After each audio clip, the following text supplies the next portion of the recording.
오늘의 사건 반장입니다. 고 이해람 중사가 마지막으로 근무했던 공군 부대에서 또다시 성추행 사건이 일어났습니다. 상급자가 여군에게 신체 접촉을 하고 심지어 코로나19 감염을 부추기는 일까지 있었던 것으로 파악됐습니다. 20대 남성이 아파트 일대를 돌며 고급 자전거 40여 대를 훔쳤습니다. 남성은 경찰 추적을 따돌리기 위해서 50km 이상 떨어진 곳까지 훔친 자전거를 타고 도주하기도 했습니다. 배달 실수를 빚은 식당 사장이 항의하는 여성 고객에게 인신공격을 했다는 주장이 나왔습니다. 해당 식당 사장은 다른 손님들의 항의성 리뷰에도 무례한 인신공격성 답변을 달았던 것으로 알려졌습니다. 뾰로롱! 안녕하십니까? 자, 신개념 소통방송 사건반장, 정말 사건반장에서만 가능한 일을 지금 저희가 준비하고 있습니다. 자, 유튜브 채팅창, 지금 TV로 시청하고 계시는 우리 가족 여러분들, 유튜브로 한번 들어와 주십시오. JTBC 뉴스 채널로 오셔가지고요. 채팅에 참여를 하시면, 자, 아이디 김은회, 아이디 뭐라고요? 데이빗 제롬, 그리고 박지훈 변호사. 자기 이름 아예 몰라요. 자기 아이디도 모르고 있어요. 자, 우리 방송 중에 말이죠. 뭐 박지훈 아저씨 너무 귀엽게 생겼어요. 승재현 아저씨 안경 좀 벗어주세요. 은배 아저씨 운동 뭐 하세요? 뭐 이런 거 궁금한 거 있으면 마구마구 방송 중에 질문해 주십시오. 다 중간중간에 답변을 해 드릴 겁니다. 준비되셨죠? 네. 지금 뭐 올리셨어요? 네, 올렸어요. 아, 올리셨어요? 인사를 했더니 예. 받아주네요. 아, 진짜? 네. 데이비드 제롬 뭐 올렸어요? 사랑합니다. 빨리 올리세요. 알겠습니다. 오늘도 빨리빨리 시작을 해보겠습니다. 진실 추적자 사건 반장 시작합니다. 영국 런던의 워털루 기차역 가보신 적이 있습니까? 우리나라로 치면 서울역 같은 곳인데 지금 거기에 엄청난 광경이 리얼타임으로 펼쳐진다고 합니다. 자, 영상 보여주시죠. 자, 여기 워털루역 대합실인데요. 저 기차편 막 이 전광판 나오죠. 자, 이거 주목해서 쭉! 보셨습니까? 우와. 세상에 손흥민 선수가 쫙 슬라이딩 하는 장면이 전광판 기차역 전광판에 이렇게. 멋지다. 야, 진짜 이게 진짜 월드 클래스. 기분 좋습니다. 자랑스럽습니다. 자, 오늘 출연자 소개해 올리죠. 예.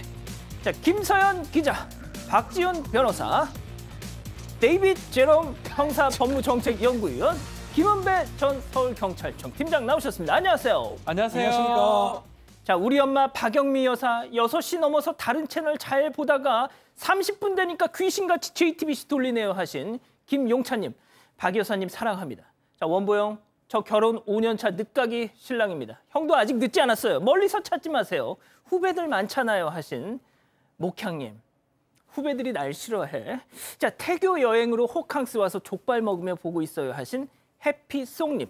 충남 단양에 온 가족 휴가 왔어요. 그런데 사반할 때 되니까 모두 TV 앞으로 모였네요 하신 조수현님. 우리 엄마 정윤정 여사 이름 좀 불러주세요 하신 한송이님. 텍사스에선 음주운전 했다간 인생 종치입니다. 한국은 도대체 왜 이럽니까 하신 마이클 장님. 그러게나 말입니다. 자, 그리고 카톡 프로필 사진을 제 사진으로 바꿨다는 22살 대학생 고은별님, 김가네님, 린킴님, 양버들님, 송지훈님 모두 사랑합니다. 자, 재미는 물론 의리로 함께하는 6시 30분대. 이거 너무 어려워. 30분대 고정 사건 반장, 대한민국과 전 세계 동포 가족 여러분의 시선을 모아서 출발합니다.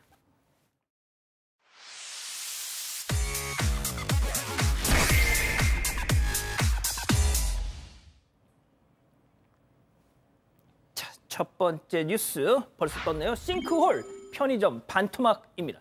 자, 영화에서나 보던 일이 실제 일어났습니다. 영상 함께 보시죠.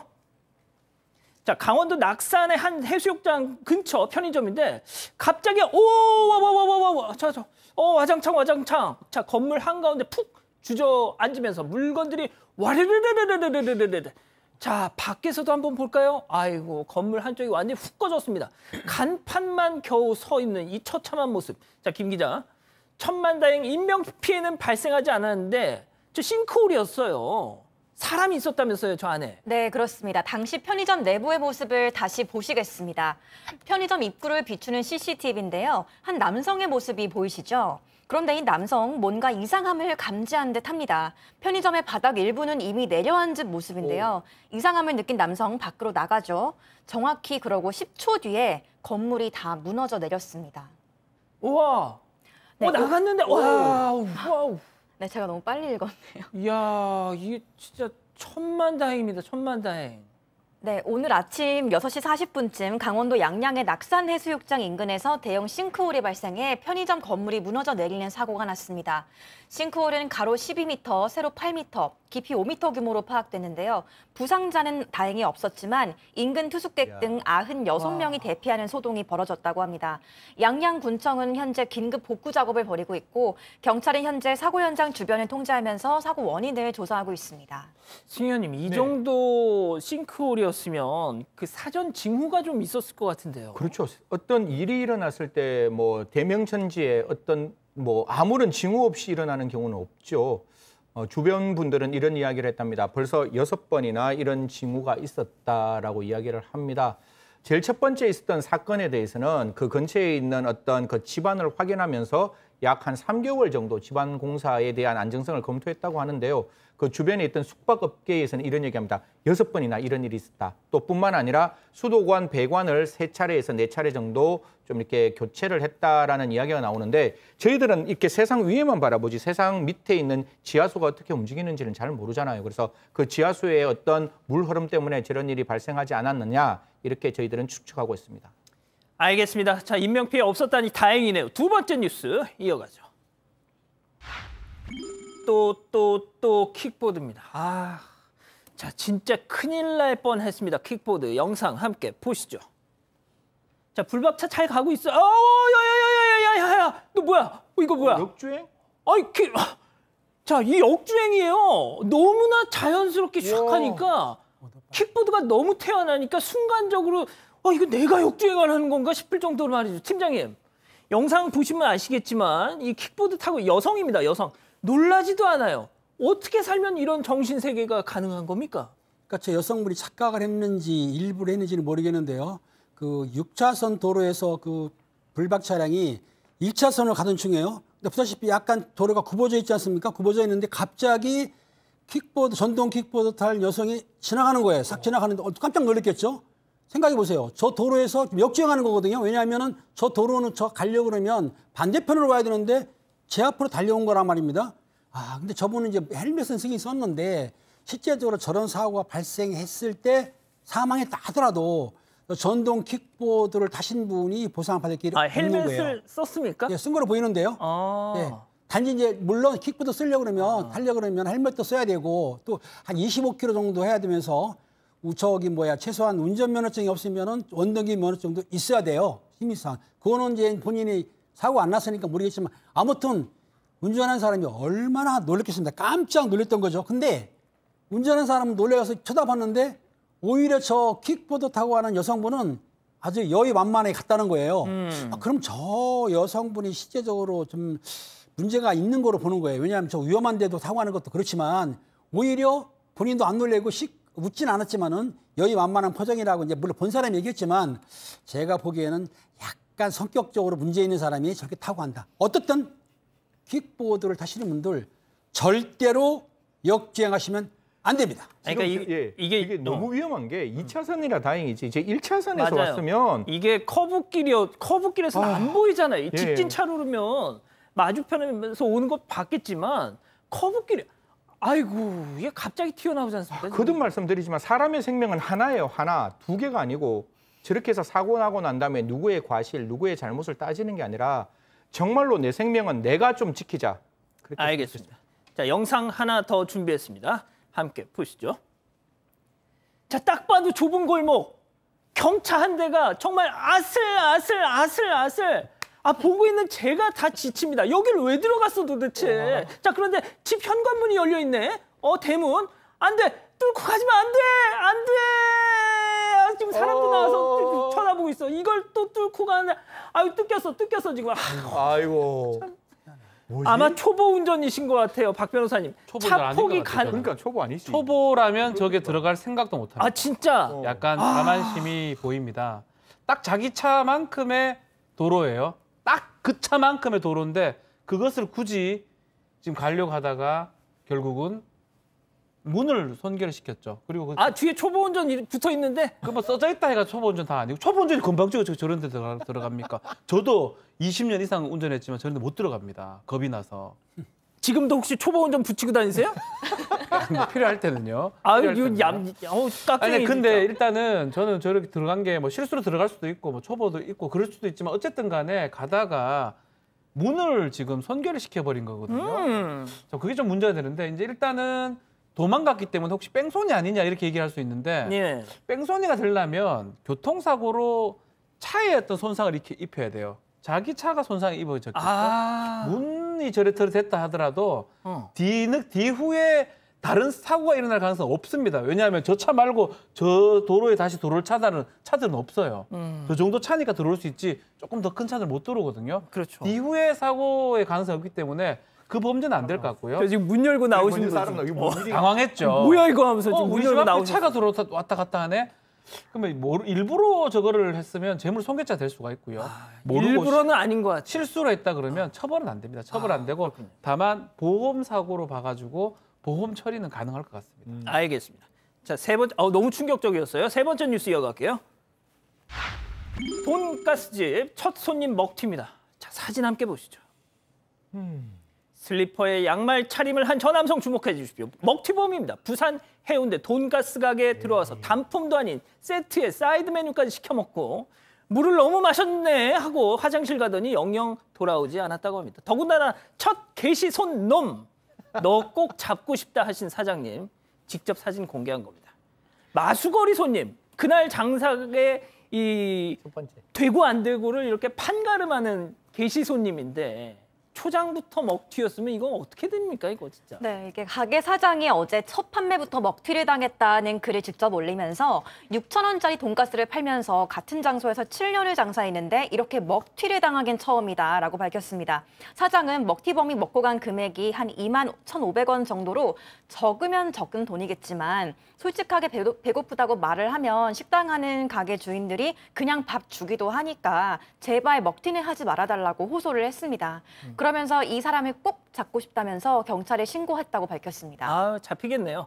자, 한편 먹튀로 나를 신고한 식당 업주를 찾아가서 행패를 부린 남성이 있었다는데 다른 사건입니다. 자, 그런데 이 남성 나 이런 사람이야 하면서 이렇게 문신을 막 보여주면서 업주를 협박했다고요? 그렇습니다. 4월 24일 날 국밥집에 가가지고 밥을 먹고 술을 먹었는데 그 돈을 내지 않았어요. 그러니까 주인이 신고해서 무전취식으로 해가지고 통고초원 받은 거에 대해서 이제 본인이 아마 좀 원한을 섰던 것 같아요. 받았는데 기분이 나쁘니까 이제 성질이 나니까 국밥집 앞에 가가지고 손수레를 갖다가 딱 막아놨어요. 막은 다음에 40분 동안 소란을 피우니까 손님들이 안 올 거 아닙니까? 그러니까 업무방해죄로 입건이 됐는데요. 또 그 당시에 보면은 그 자기가 통고서를 돈 낸 통고서 통지서를 국밥집에 딱 붙여놓고 이 팔뚝에다가 볼펜으로 문신을 그린 거예요. 무섭게. 아, 그린 거예요? 그린 겁니다. 물론 새긴 게 아니고. 새긴 건 아니고 뭐 돈이 부족했나 봐요. 예. 아, 스티커도 있는데.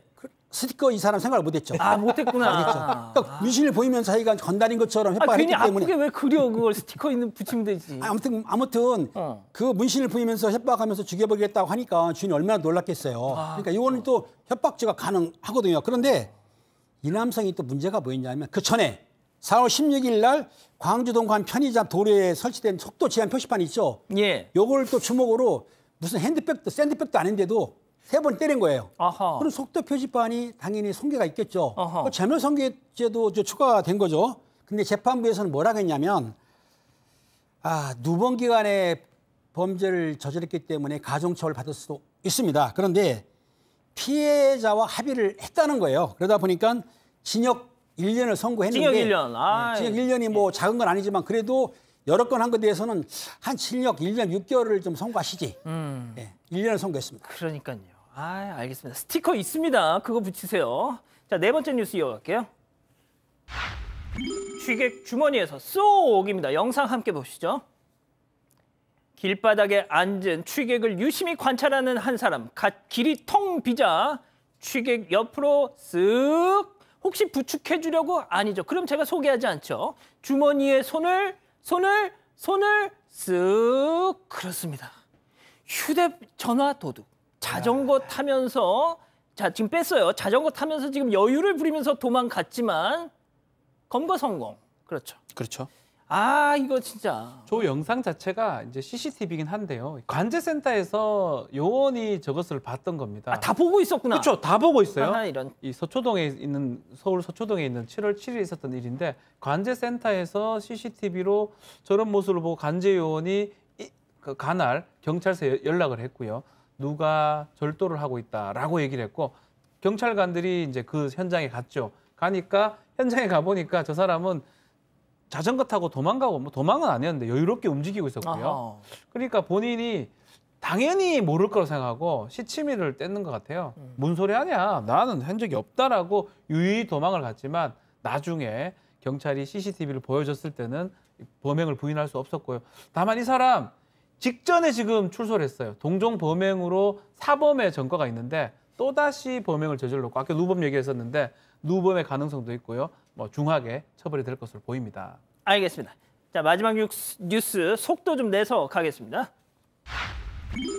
자 비혼식 할래? 니들 축의금 줘. 아 36살 친구가 나 비혼식을 할 테니까 니들 축의금 달라는 사연. 온라인 커뮤니티에 올라와서 지금 뭐 정말 갑론을박이 한창인데 어떤 내용이죠? 네, 이 사연을 올린 글쓴이는 고등학교 동창 13명과 아직까지 연락을 하면서 지내는데요. 그중에 한 명만 제외하고 12명이 모두 결혼을 했다고 합니다. 그 안 한 한 명은 자칭 비혼주의로 15년 동안 연애를 했지만 결혼은 하지 않고 있다고 하는데요. 이 무리에서는 한 명이 결혼할 때마다 나머지 12명에서 30만 원씩 축의금을 모아서 가전제품 하나 사주고 나머지는 축의금으로 건네는 방식으로 축하를 해줬다고 합니다. 그런데 얼마 전 이 비혼 친구가 독립을 하면서 집들이를 하겠다고 연락을 했는데 이 집들이를 약속한 지 한 달 앞두고 계좌번호가 찍힌 비혼식 모바일 청첩장을 보낸 겁니다. 예.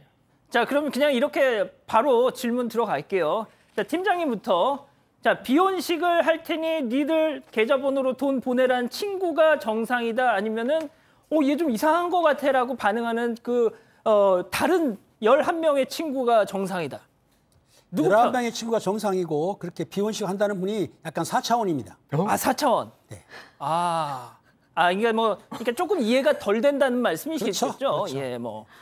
자, 승희원님은 아니 제가 돈 계속 모았다면서요.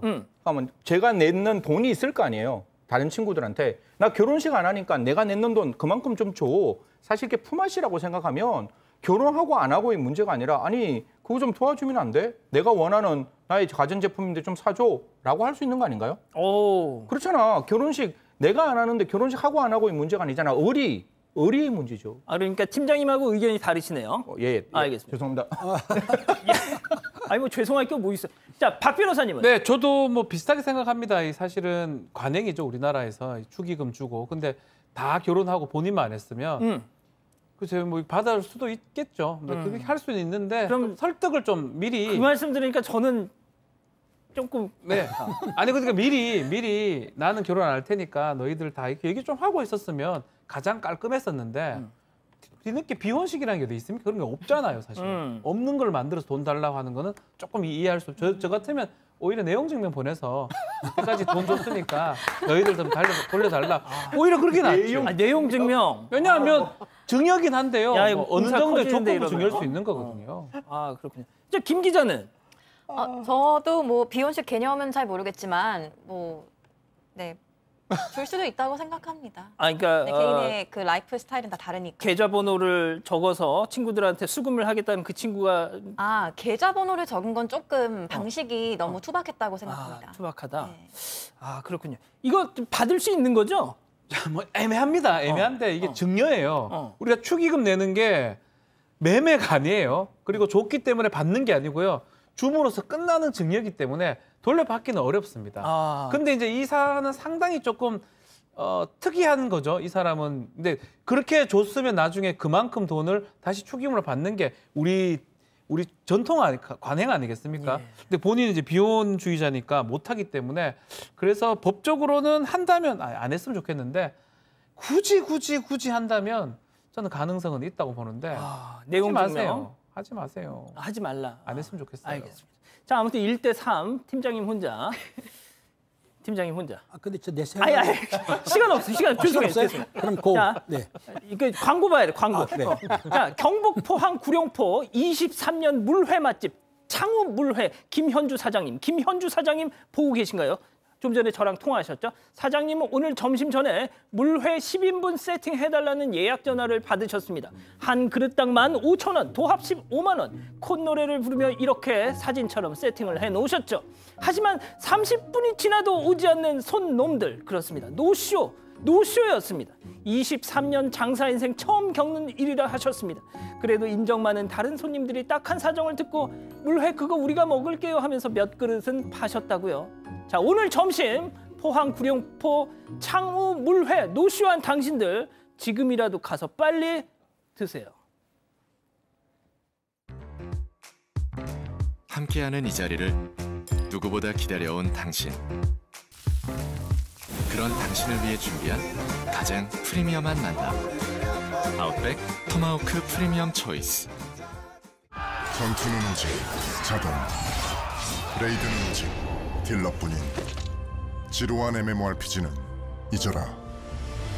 MMORPG The Next Chapter Blast Eternal 사전 예약 중.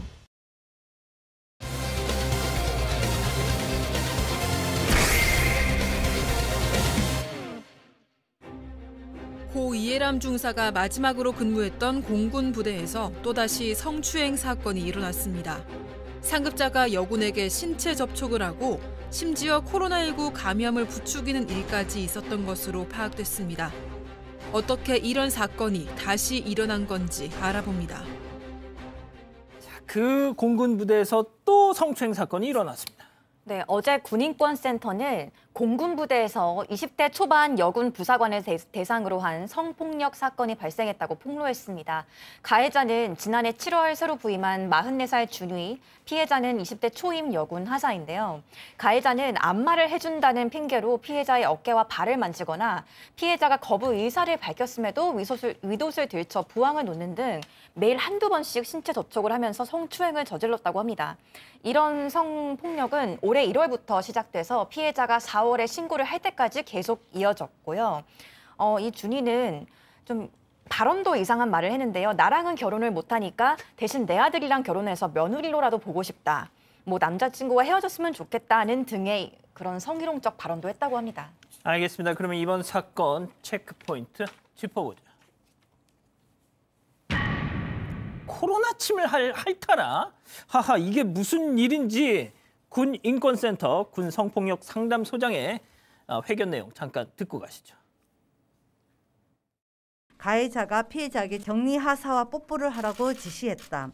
피해자가 거부하자 반장은 격리하사의 혀에 손가락을 갖다 대라고 했다. 피해자가 이것도 거부하자 가해자는 자신의 손등에 격리하사의 침을 묻힌 후 피해자에게 핥으라고 했다. 피해자가 재차 거부하자 이번에는 격리하사가 마시던 음료 한 병을 챙겼고 피해자에게 마시라고 강요했다. 피해자는 새벽 1시가 가까워오는 시간에 그것조차 거부하면 집에 갈 수 없을 것 같아서 어쩔 수 없이 마셨고 3일 후 코로나에 감염되었다.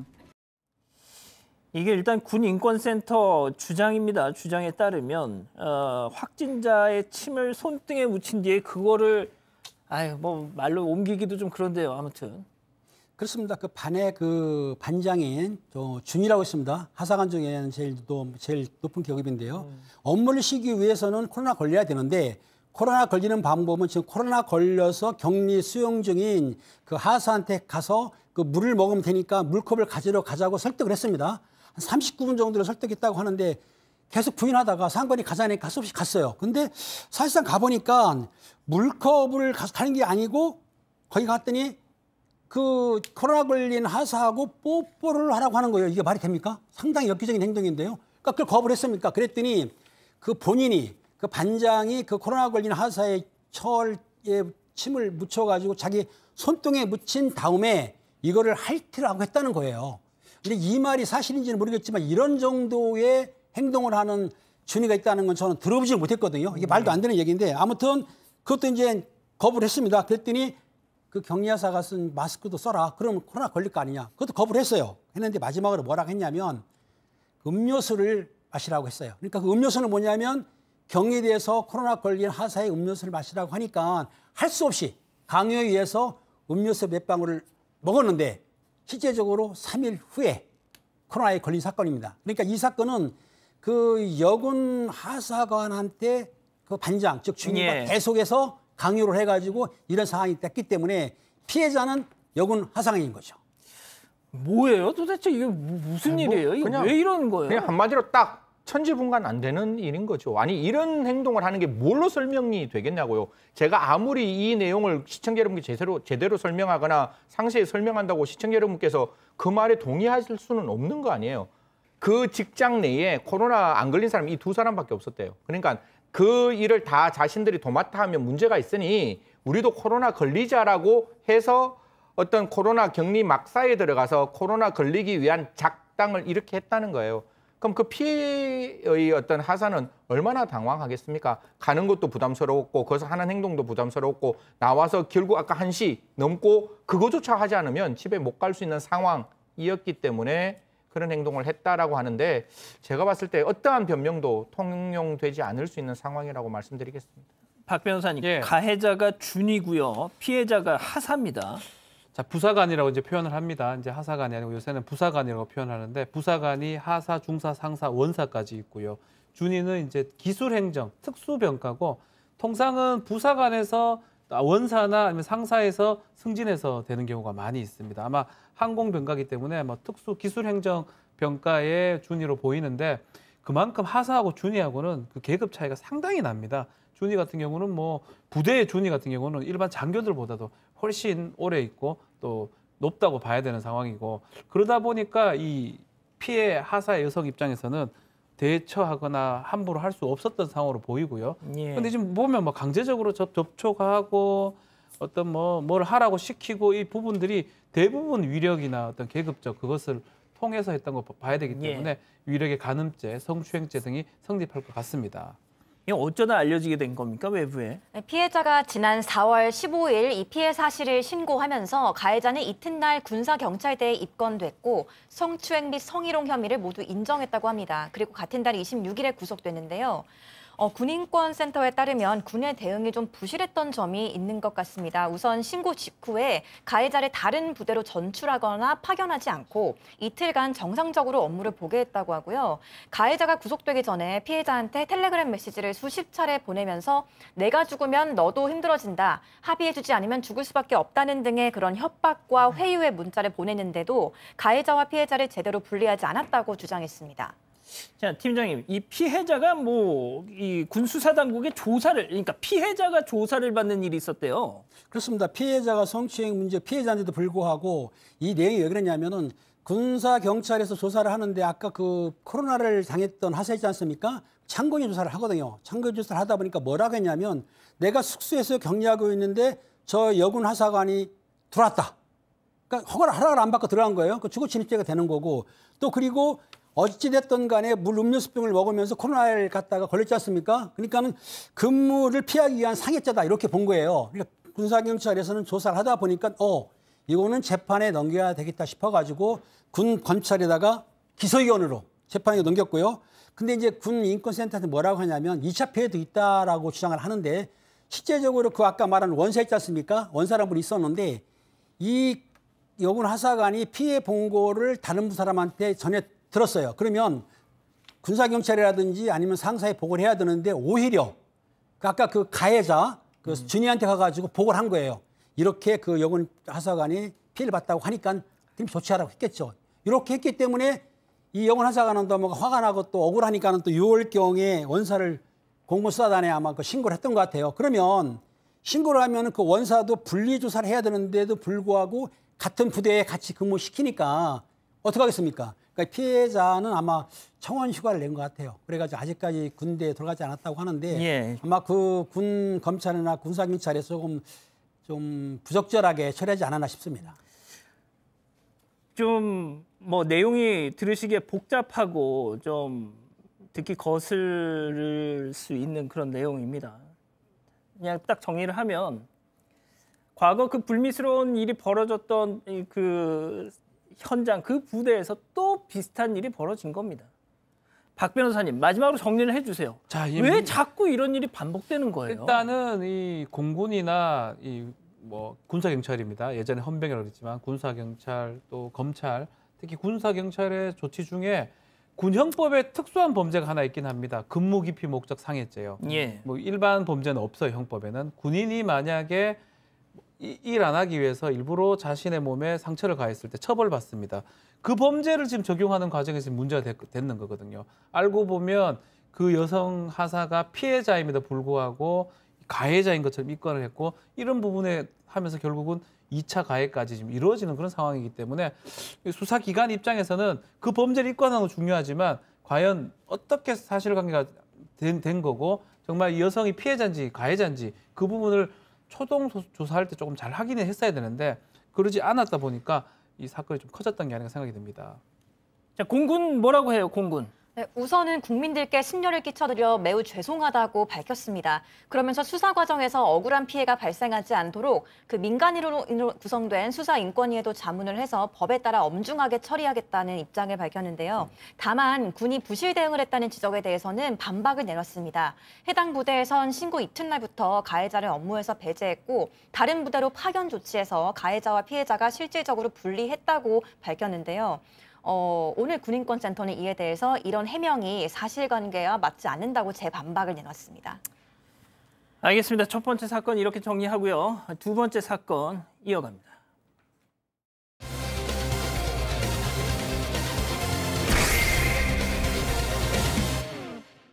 20대 남성이 아파트 일대를 돌며 고급 자전거 40여 대를 훔쳤습니다. 남성은 경찰 추적을 따돌리기 위해서 50km 이상 떨어진 곳까지 훔친 자전거를 타고 도주하기도 했습니다. 남성의 기막힌 절도 행각을 파헤쳐봅니다. 자, 어떤 내용입니까?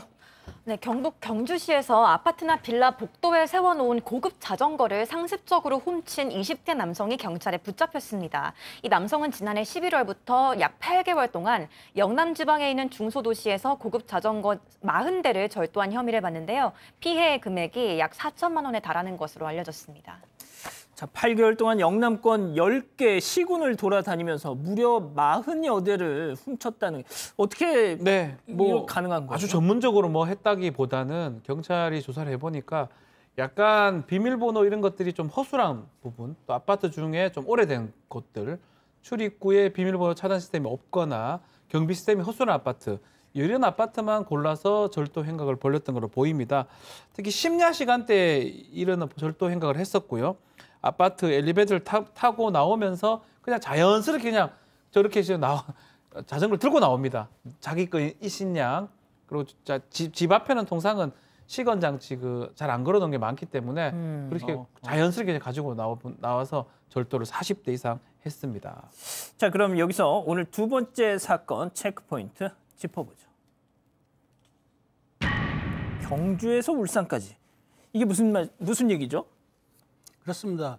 훔친 자전거를 타고 경주에서 울산까지가 한 45km, 50km 되는데 경찰이 시작과 같으니까는 그 훔친 오토바이를 뭐 다른 차에 옮기신 게 아니고 직접 본인이 타고 한 45km 정도 3시간 동안을 간 거예요.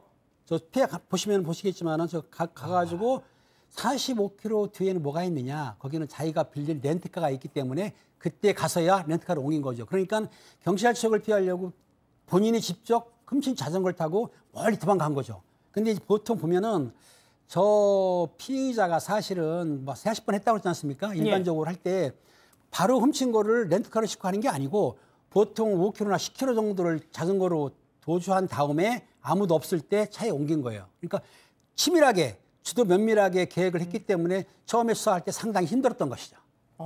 승현님 그냥 바로 렌터카에 차에 실어가지고 도망가면 더 빨리 갈 수 있잖아요. CCTV에 빡 찍히잖아요. 그러니까 차가 있으면 차는 CCTV에 뒤에 번호판 나오면 사람 인적 동일성 바로 확인이 가능할 수가 있죠. 렌터카라면 어디서 빌렸는지 확인할 수가 있으니까 제가 한 4가지 정도 고민이 됐는데 이게 어떻게 보면 서민 아파트에서 출퇴근용으로 자전거를 샀는 자전거인 것 같아요. 왜냐하면 그냥 자동차로 움직이기에는 유가도 너무 비싸고 이래서 자전거를 했는데 그중에서도 가장 비싼 아파트 40대 4천만 원이면 평균 100만 원권 되잖아. 100만 원 이상 되는 자전거만 훔쳤다라고 하는 건데 1,300만 원짜리 자전거가 제일 고가의 자전거예요. 그러니까요.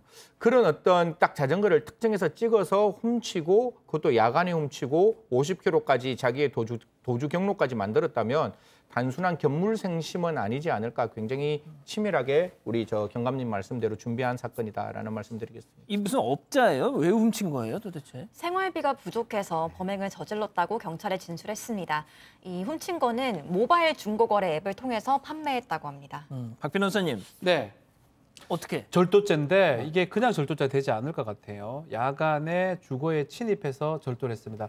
야간 건조물 침입 절도죄가 성립하고 일반 절도죄는 뭐 6년 이하 뭐 1,000만 원 정도 벌금이면 10년 이하의 징역입니다. 또 그리고 상습범 적용이 가능할 것 같아요. 주로 했기 때문에 상습범 하게 되면 2분의 1씩 형량이 가중될 수 있습니다. 전과 관계 따져봐야 되겠지만 글쎄요, 중하게 처벌받을 것 같습니다. 자, 팀장님, 제가 이 약속된 질문은 않고 제가 진짜 궁금한 거 여쭤볼게요. 마무리 네. 좀 해주세요. 네. 사건 반장을 진행하면서도 정말 풀리지 않는 미스터리 중에 하나인데 택배는 절대 손을 안 댑니다. 자전거 도둑은 왜 이렇게 많을까요, 우리나라? 택배는 금방 시스템이 많지만 자전거 같은 경우에는 중고거래에서 팔기가 쉬워요. 그리고 아니, 자전거도 CCTV 있잖아요. CCTV 아니 아파트에는 CCTV가 없죠. 입구만 있죠.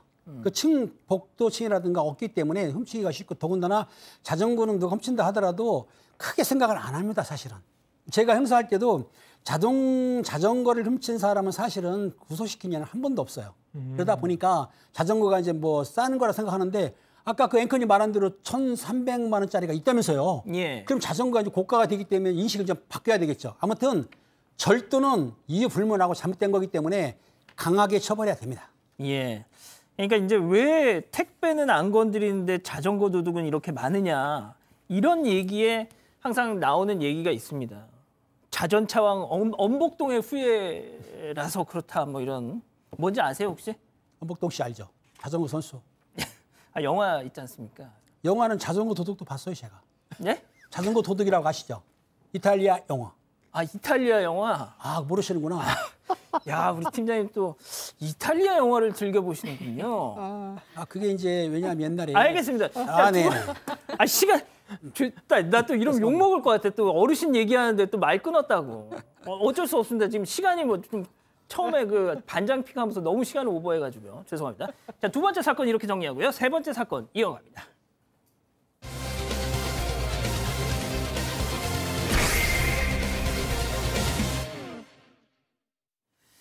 자, 요즘 별점 테러로 고통받는 자영업자들 많다고 뭐 저희가 뭐 많이 전해드리잖아요. 자, 그런데 이번 사건은요 오히려 손님이 식당 사장님한테 인신공격을 당했다라는 주장이 지금 전해져서 논란이 일고 있습니다.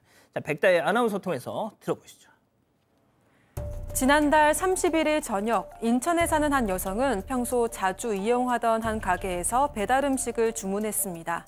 여성은 설레는 마음으로 저녁을 기다렸지만 음식을 받아보고 실망을 했는데요. 주문한 음식은 김치전이었지만 배달 온 음식은 김치전이 아닌 파전이었기 때문입니다. 곧바로 여성은 음식 사진을 찍어서 해당 음식점에 문의를 했습니다. 그런데 사장은 오히려 적반하장 태도로 나왔는데요. 배달 실수를 항의한 여성에게 돌아온 음식점 사장의 황당한 답변. 과연 그는 무슨 말을 했던 걸까요? 저 김치전 되게 좋아하거든요. 자, 그래 시켰어. 근데 파전이 왔어. 이거는 진짜 한번 싸우자는 거 아니에요, 이거는. 네, 그것도 평소 애용하던 음식점에서 물회와 김치전 주문했는데 파전이 대신 온 건데요. 곧바로 이 파전 사진을 찍어서 음식점 사장님께 문의했더니 이 사장은 김치전에 붙이는 거 내가 봤다 하면서 실수였을 리가 없다고 우겼고 파전 사진을 보고도 저거 김치전 아니냐라면서 그런 말이 늘어났다고 합니다. 결국 글쓴이는 사과는커녕 주문한 음식도 못 먹고 돈도 못 돌려받았다고 호소했습니다. 자, 그 사진 다시 한번 보여주세요. 박 변호사님이 그냥 쭉 이어서 하시죠. 예. 저거 김치전, 파전. 김치전이 아니죠. 파전이죠. 색깔이 김치전이면 좀 빨개야 되잖아요. 저는 뭐 개인적 취향입니다. 예. 저는 뭐 비슷하다 봅니다. 뭐가요? 뭐 이거나 저거나 전끼리 뭐 그냥 이거 먹는. 잘못 와도 그냥 뭐 먹지. 아이고 뭐. 저는 개인적으로. 저는 뭐 파전이나 김치전이나 감자전이나 부침개는 다 비싸다고 보기 때문에. 사진 좀 다시 한번 죄송합니다. 아니 잠깐만. 제 개인적 취향. 이거는 꼭 짚고 넘어가야 돼. 죄송합니다. 김치전을 주문을 했는데 파전이 왔어. 그거 그냥 드신다고요? 그냥 그것도 그게 먹고 싶어. 짜장면 시키는 짬뽕과 저 느낌 그 비슷하지 않습니까? 저는 개인적으로 그렇습니다. 근데 그건 잘못된 건 맞아요. 왜냐하면 주문한 대로 와야 되겠죠. 그리고 고객이 원하는 대로 와야 되는데 고객이 원하는 대로 안 왔는데 그럼에도 불구하고 이 사장이 적반하장 나온다. 이게 가장 문제가 아닌가 생각이 듭니다. 저 같은 사람이면 괜찮겠죠. 뭐 사전이든 김치전이든 뭐 주는 대로 먹으니까. 어떻게 적반하장으로 나와? 자, 문제가 이제 이런 거예요. 이 고객이 이런 얘기를 했어요. 고객은 당연히 이런 말 할 수 있습니다. 여기서 자주 시켜 먹었는데 김치전 먹어봤는데 뭔 소리 하느냐. 또 집에 이 문제가 결정적 문제가 파전을 못 먹는다 우리는. 파 싫어하는 사람이 있거든요. 파전 못 먹는데 어떻게 하실 거냐라고 하면 죄송합니다 하고 어떻게 환불하든지 아니면 어떻게든 다시 만들어주셔야 되는데 환불해 줄 테니까 다시는 시키 먹지 말아라고 화를 낸 겁니다. 그리고 야야야야 이거 줄 테니까 됐어 환불해 줄 테니까 시키지 마. 주문하지 마. 뭐 이런 거야? 화를 낸 거죠. 자기가 잘못했잖아요. 잘못했는데 화를 내면서 13,000원의 계좌로 뭐 입금하겠다라고 얘기를 했다고 합니다. 자, 환불. 일단 저는 솔직히 야야야 됐어. 내 돈 주니까 주문하지. 이거부터가 약간 이 분노 포인트인데 그래도 환불이라도 100% 잘 되면 에이 내 다신 저기다 주문 안 한다 하고 넘어갈 수는 있잖아요. 제가 만약에 이렇게 반응받았으면 저 진짜 화냈을 것 같은데 사람에게 가장 화날 때가 자기가 정당한 주장을 했을 때 반대편에서 그 행동이 잘못됐다라고 지적할 때거든요. 대한민국의 기본적인 룰은 내가 정당한 이유를 하면 반대편에서 사과하는 거예요. 그런데 다시는 시켜 먹지 마라라고 이야기하면서 얼마만큼 또 한 사람에게 저는 모멸감을 받았다고 생각합니다. 13,000원인데 11,700원 줬다는 거예요. 1,300원 깎아서 줬다는 거예요. 아 진짜요? 왜? 수수료를 제외하고 주겠다. 아 수수료. 그러니까 사실 아까도 저는 뭐 변호사님 말씀 100% 공감하는데 내가 예를 들어 김치전 시켰는데 파전 나왔으면 맛있게 먹을 수 있어요. 하지만 이거 파전이 아니고 저 김치전에 파전 왔네요. 그러면 그 식당에서 그냥 보통 경우에는 잘못 배달해서 죄송합니다. 제가 김치전까지 하나 더 만들어서 드릴게요. 라고 해야 그렇죠. 이게 맞아. 우리 사회에서의 따뜻한 마음인 거지. 김치 하나도 없는데요. 뭐 김치가 하나도 없어요. 김치가 너무 없어요. 완전 파전이에요. 그냥 말도 못하게 파전이에요. 그리고 아까 그 환불한 거 그 사진 다시 한 번만 보여주세요. 환불 액수. 13,700원 겁나 아깝다. 11,700원 앞에 겁나 아깝다. 1,300원 아깝다. 13,000원 아깝다는 거죠. 야, 이러면 안 되죠.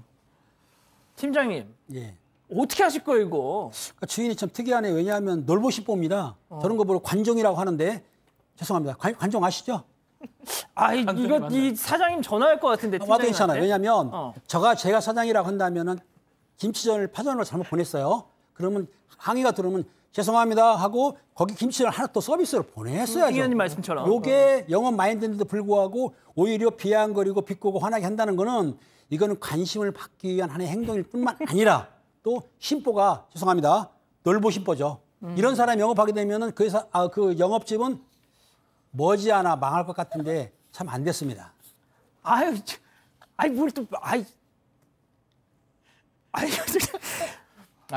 그러니까 아무튼 하시면 안 되는 그러니까 거죠. 안 된다는 우리 팀장님의 그 약간 좀 진짜 인생 선배로서 어르신 맞아요. 70 넘으셨어요. 70 안 넘었어요. 아무튼 어르신의 입장에서 인생 선배 입장에서 이렇게 살지 말라 그런 진짜 온정이 담긴 그런 충고입니다.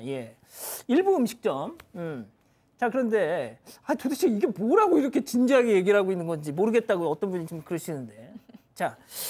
세 번째 사건 체크포인트 짚어보자. 이거 무슨 소리예요 이거? 화가 난 글쓴이가 배달앱 리뷰에 관련 내용을 적으면서 1점 리뷰를 남겼더니 이 사장이 댓글로 목소리와 말투가 안 예쁘면 마음이라도 예뻐야지 건방진게라는 인신공격성 댓글을 달았다고 합니다. 이에 글쓴이는 본인 돈이 아까우면 남의 돈도 아까운 줄 알아야 한다면서 다른 사람들은 이 같은 경험을 하지 않게 바란다고 밝혔습니다. 자, 박 변호사님. 네. 저희가 이 해당 업소 배달 앱 그 리뷰를 쭉 살펴봤어요. 네. 그런데 이 사장님이 확실히 조금 좀 거칠어. 지금 이 파전 김치전 문제뿐만 아니라 다른 것도 있었어요. 특이한 것 같아요. 통상은 좀 반대의 경우가 많죠. 손님들이 이제 그렇게 했을 때 사장님들이 피해 보는 경우도 이제 있는데 이거는 좀 반대예요. 손님들이 리뷰를 달면 거의 다 답글을 닫아요. 좀 봐요. 폐기할 것을 돈 받고 파시네요. 해도 1000번에 이런 가게 이렇게 쓸 수 있잖아요. 요즘 믿을 놈이 어디 있겠니? 폐기라니? 건방지게? 이렇게 답글을 답니다. 이게 참 이해가 안 됩니다. 그리고 별점을 1점을 달으니까 별점을 단 손님한테는 참 말 많네 라고 또 답을 달고요. 또 조기쯤에 이제 좀 뻘이 좀 나왔다는 리뷰에는 고의가 아닌 이상 또 이처럼 작은 실수 하나로 가게 매출에 엄청나게 끼칠 수 있는 리뷰를 삼가해달라. 이런 식으로 댓글에 댓글을 다는데 이 댓글이 글쎄요. 이게 저는 좀 프로의식이 전혀 없는 것 같아요. 식당을 한다 그러면 과연 이럴 수 있을까요? 이해하기 좀 어렵습니다. 자, 승희 의원님, 저는 말이죠. 손님은 왕이다. 저 그 말 믿지 않습니다. 그거 틀린 말입니다. 손님이든 식당 사장님이든 서로가 서로를 존중해야 돼요.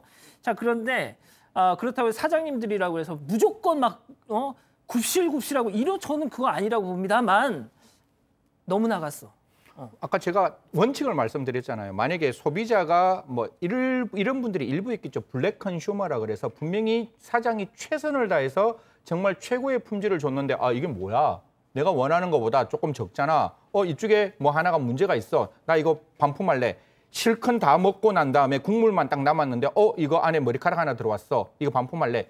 이런 상황이면 사장님한테 우리가 편들 수 있죠. 근데 지금 같은 경우에는 사장님이 말씀하시는 부분이 우리의 생각과는 너무 다른 거예요. 물론 이게 노이즈 마케팅일 수도 있지만 그걸로 보기에는 굉장히 좀 이렇게 아까 우리 앵커 말씀대로 한 발자국 많이 더 나갔다라는 말씀드리겠습니다. 자, 제가 팀장님께 마지막으로 좀 다시 말씀드릴 기회를 드리겠습니다. 야, 그래요. 아까 이제 이건 좀 망할지도 모른다는 얘기죠. 망할지도 모르는데 저렇게 하게 되면은 피해자 입장에서는 화지 않았습니까? 화났기 때문에. 팀장님 말씀 중에 죄송한데 아까 그 말씀에 대해서 우리 가족 여러분들 중에 일부가 좀 말씀 너무 심하시다 그런 분들이 계셔가지고 그래도 그러니까 저렇게 영업하게 되면은 소득이 매출이 떨어질 겁니다. 당하지는 않고요. 어떻든 간에 제가 중요한 거는 저분이 마인드를 바꾸지 않는 한 저렇게 이제 그 피해자들이 생길 거고 또 피해자들이 별점태를 할 수도 있고 성질 나쁜 사람들은 가가지고 아마 그 받은 걸 그 가게에 가가지고 집어 던질 수도 있어요. 그럼 싸우면 되겠죠. 그런데 가장 정보하면 뭐냐면은 아예 저 같으면은 말은 그렇겠지만은 상대를 안 하고 그 식당에 시키지 않으면 됩니다.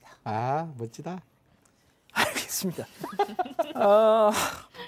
참 이게 뭐라고 이렇게 참 다들 진지하게 10분 가까이 토크를 했는지는 모르겠습니다만 뭐 진지하죠. 누군가에 또 이렇게 뭐가 걸린 거니까. 그렇죠. 알겠습니다. 이 정도로 정리하고요. 계속해서 별별 상담소 이어갑니다.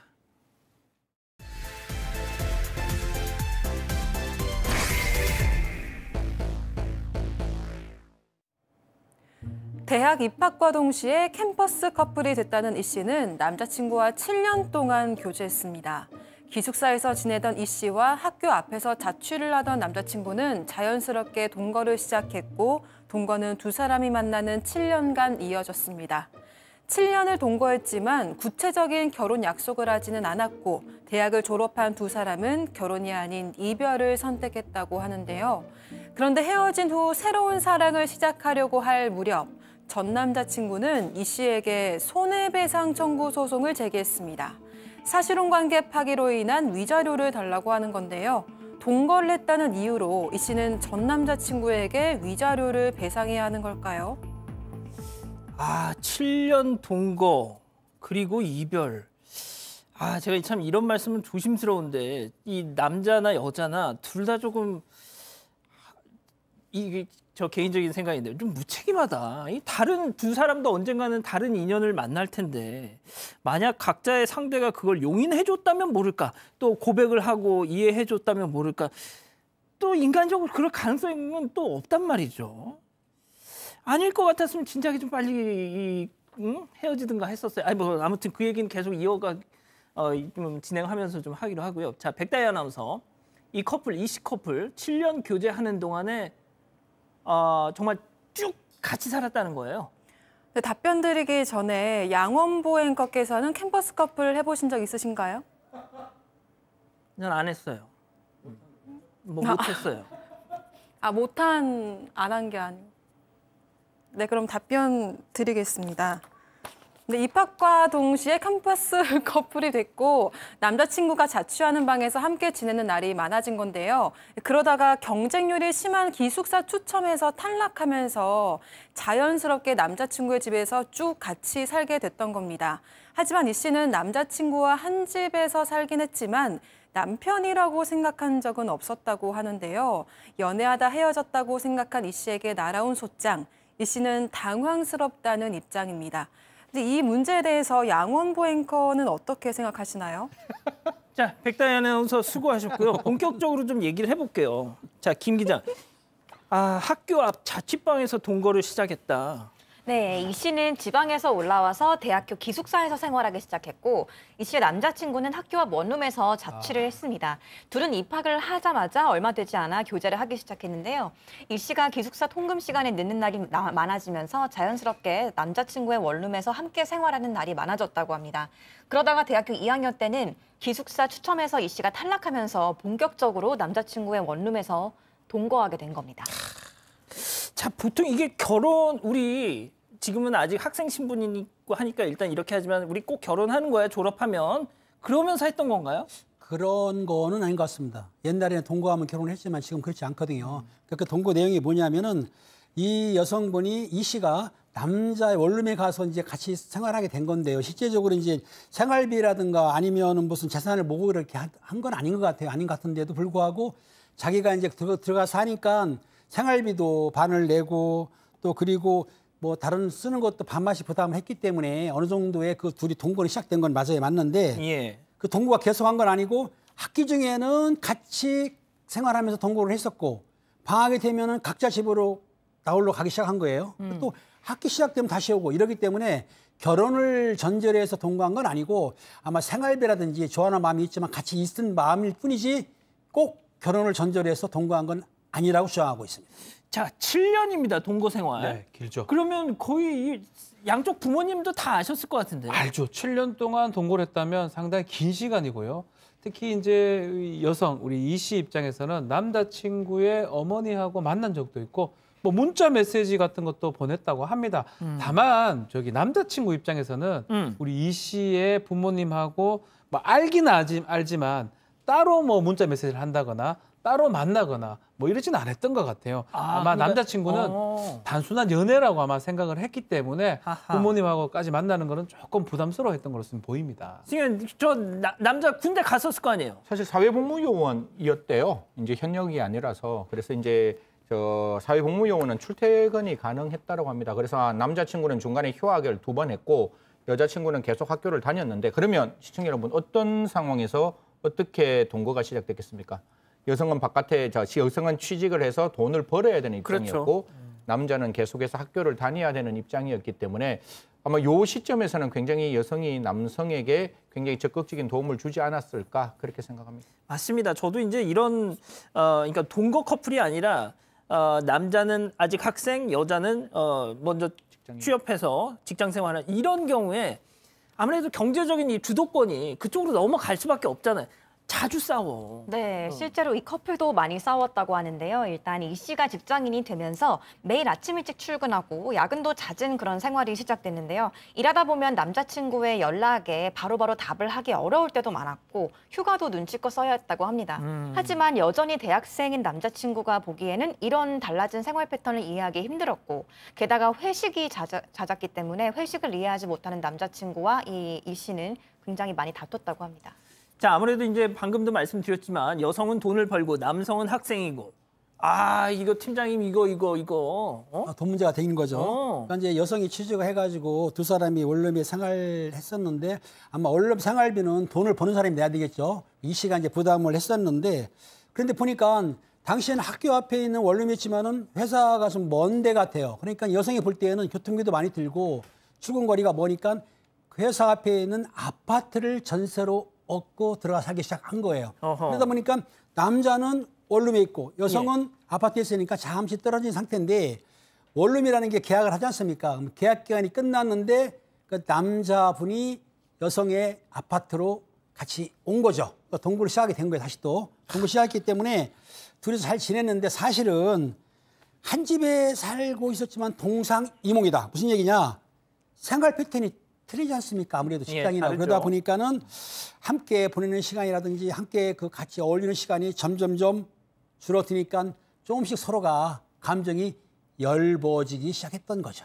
박 변호사님. 그렇죠. 결국 헤어지게 된 겁니다. 7년 만에. 왜 그러냐면 남자친구를 봤을 때 여자 이 씨 입장에서는 한심스러워 보였을 거예요.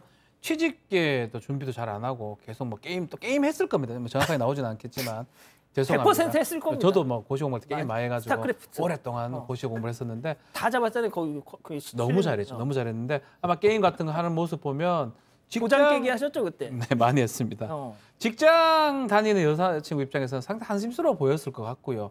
또 직장에 다니니까 직장의 어려움을 남자친구를 통해서 조금 보상을 받고 싶은데 남자친구는 이해를 못해요. 모르겠는데 무슨 말인지 이래 되니까 둘이가 갈등이 커졌고 결국은 7년 만에 연애 이 동거 생활이 마침표가 찍게 된 겁니다. 예, 자 7년 동거 끝에 헤어졌습니다. 자 그런데 말이에요. 지금부터입니다. 소송을 소송. 7년이라는 세월이면 미운정, 고운정 다 들었을 것 같은데. 아까 제가 말씀드렸잖아요. 자기가 힘들 때 자기를 돌봐준 이 씨인데 어떻게 이럴 수가 있나 싶은데 자 들어보십시오. 이제 합의했어요. 우리 헤어져. 딱 완전히 합의했고 헤어졌으면 그다음부터 남남 아닌가요? 그래서 이 씨는 이제 헤어지고 난 다음에 직장 생활을 하면서 이제 새로운 만남을 가질 기회가 몇 번 있었는데 굉장히 조심스러웠대요. 그래서 소개시켜주는 사람과 한 번 정도 식사도 하고 한 번 정도 만나는 정도 관계가 이제 갓 시작될 즈음에 지금 7년 동안 동거인 이 남성이 이 씨에게 무엇을 보내는가 하면 사실혼 관계가 파기되었으니까 그 부분에 대한 위자료를 제출해라라고 이야기를 하는데 사실상 나중에 변호사님 말씀 주시겠지만 이게 과연 사실혼 관계인지도 저는 잘 모르겠고 분명히 합의해서 헤어졌으면 그다음부터 끝나는 거지 우리 헤어지자라고 완벽하게 의사교환했음에도 불구하고 다시금 돌아와서 야 이거 잘못됐다고 지적하는 부분 이 부분이 과연 옳은 건지는 잘 모르겠습니다. 자 그런데 말이죠. 그 두 사람 사이에 사실혼 관계였다고 인정될 만한 부분이 있었지 않아요? 남자친구가 이제 그렇게 주장하는 내용을 들어보면은 잠시 떨어져서 시간을 가는다고 생각한 거지 진짜 이별한 건 아니라고 생각했다는 건데요. 게다가 이미 서로의 부모님을 만나 인사를 드렸기 때문에 때가 되면 식만 올리면 되는 거다라고 생각을 했다고 합니다. 이 씨 커플이 오랫동안 동거했다는 사실을 알만한 친구들은 다 알고 있었고 혼인 신고는 안 했지만 7년 동안 한 집에서 같이 살았는데 부부가 다를 게 뭐냐는 게 남자친구의 주장이고요. 하지만 이 씨는 서로의 부모님께 인사를 했지만 명절 등 경조사를 챙긴 적은 없고 또 결혼에 대해서 구체적으로 상의를 한 적은 없다고 합니다. 또 생활비를 같이 부담하긴 했어도 서로의 경제 상황을 잘 이렇게 속속들이 안 것도 아니고 함께 모은 자산이 없었다고 하거든요. 또 이별 당시에 남자친구는 그냥 몇 가지 옷이랑 신발만 챙겨 나가면 됐을 정도로 그 집은 엄연히 이 씨의 집이었다고 합니다. 자 이거는 제가 팀장님한테 여쭤볼게요.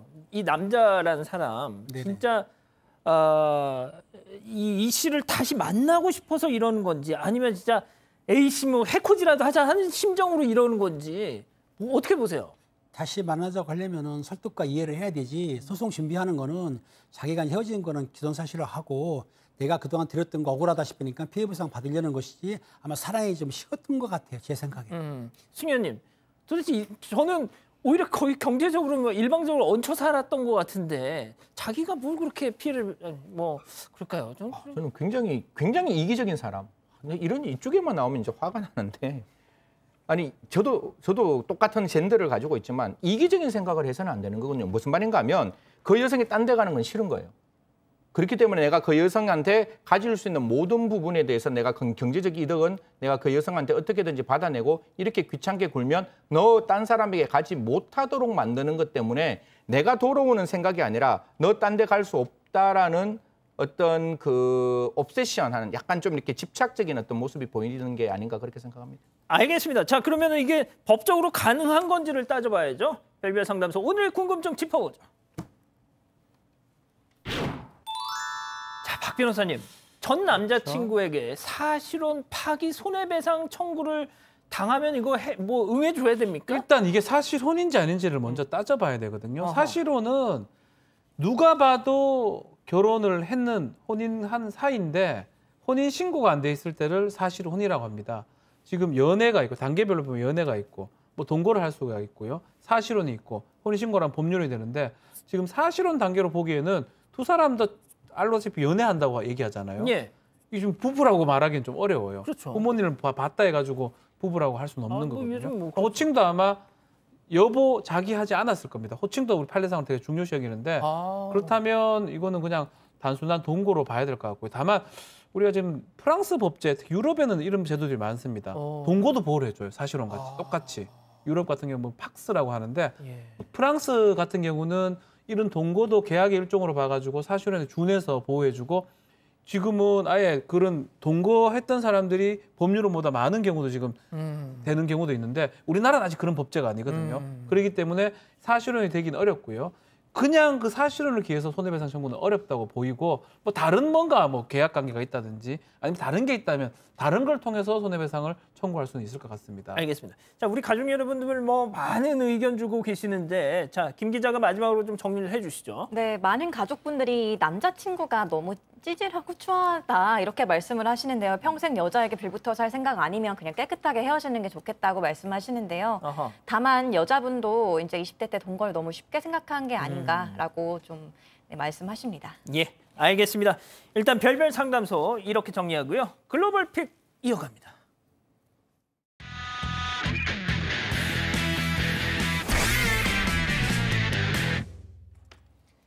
오늘 첫 번째 글로벌 픽 러시아로 가보시죠.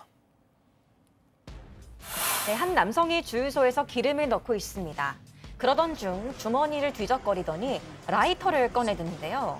무심코 90도를 당기는 순간 화염이 치솟습니다. 주유 중 발생한 유증기가 그 원인이었는데요. 놀란 남성은 주유건을 급히 뽑아들었지만 주유건에서 쏟아진 휘발유로 인해 불길은 더 커져버렸습니다. 이야, 지금 어디 가고 있어 지금? 도망가는 건 아니고요. 상황이 심각해지자 일단 차를 주유소에서 떨어진 곳으로 이동시키는 겁니다. 불길이 조금만 더 옆으로 옮겨 붙었다면 정말 큰 폭발로 이어질 뻔했는데 정말 천만다행으로 바닥에 붙은 불길이 조금씩 잦아들기 시작합니다. 야, 이거 네, 다시 돌아왔는데요. 있어요, 네, 소화기를 찾아 남아있는 불을 마저 진화하고 있습니다. 대형 사고는 피했지만 당시 반바지 차림이었던 남성은 양쪽 다리에 심각한 화상을 입어서 피부 이식 수술까지 했다고 합니다. 심지어는 지인의 차를 타고 주유소에 들렀다가 이런 황당한 사고를 벌였다고 하네요. 알겠습니다. 자, 다음은 중국으로 가보시죠. 네, 한 차량이 교차로에서 신호를 기다리고 있습니다. 그런데 갑자기 한 아이가 창문 밖으로 고개를 쑥 내미는데요. 이때 신호가 바뀌면서 네, 아이가 도로 위로 쿵 떨어졌습니다. 창문에 기대고 있던 아이의 무게중심이 쏠려버린 것 같은데요. 운전 중이던 아이의 엄마는 이 사실을 모르고 그대로 가버린 상황입니다. 야, 저 차. 검은 차. 예. 네, 이때 뒤에서 오던 차 한 대를 시작으로 여러 차들이 아이의 안전을 확보하고 약속이라도 한 듯이 일제히 달려와서 아이를 안전한 곳으로 데려가고 있습니다. 시민들의 빠른 대처 덕분에 아이는 가벼운 찰과상만 입은 상태로 구조됐다고 합니다. 아유, 부모 어디 갔어, 부모? 네, 아이의 엄마도 아이가 차에서 떨어졌다는 사실을 뒤늦게 확인하고는 경찰에 신고했다는데요. 그러니까. 그리 멀지 않은 곳에서 알아챈 덕분에 현장으로 돌아와서 아이를 데려갔다고 합니다. 현지 경찰은 만 12세 미만 어린이가 차를 탈 때는 카시트를 사용하고 차량 주행 중엔 신체를 밖으로 내밀지 말아달라고 당부했습니다. 아이와 함께 주행 중인 가족분들 뒷좌석을 잘 확인해 주세요. 아니 세상에 이래도 어제 썬루프에다가 애들 막 밖으로 몸 내밀고 이렇다니까. 묶어야 됩니다. 애들은 어릴 때는. 뭐라고요? 묶어야 된다고요. 아동학대. 카시트요. 카시트. 아, 카시트에. 아, 나 깜짝 놀랐네. 자, 다음은 주인공 동물 캐나다로 가보시죠.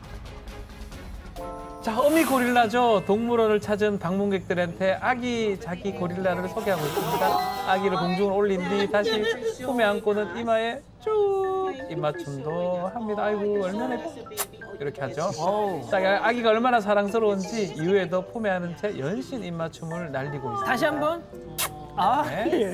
자, 이 순간을 목격한 관람객들도 어미 고릴라한테 이런 모습을 보여줘서 고맙다고 좀 감탄하는 모습 나오고 있죠. 자, 아기 고릴라를 향한 모성애 앞에서 모두 사르륵 마음이 녹는 것 같습니다. 사람들은 보기만 해도 마음이 따뜻해지는 모습이라면서 이 영상을 공유하기 시작했고요. SNS에서 엄청난 화제를 끌었다고 합니다. 다시 한번.